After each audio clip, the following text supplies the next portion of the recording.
Oye, me encanta este teatro. Este teatro, ¿podéis sentir el amor en la sala? Todos respiran así y cerrar los ojos. ¿Lo podéis sentir? Yo tampoco. Pero me gusta imaginarlo. Me gusta imaginar los siglos de showbiz aquí en el Teatro Yantiol.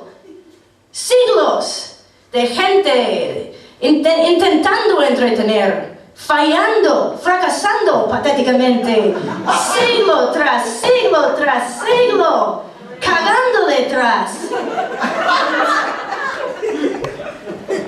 Cacas para el museo ya. En vez de la mesa de sonido, la mesa de mezclas increíble que tenemos hoy en día, solo era una tabla de madera y una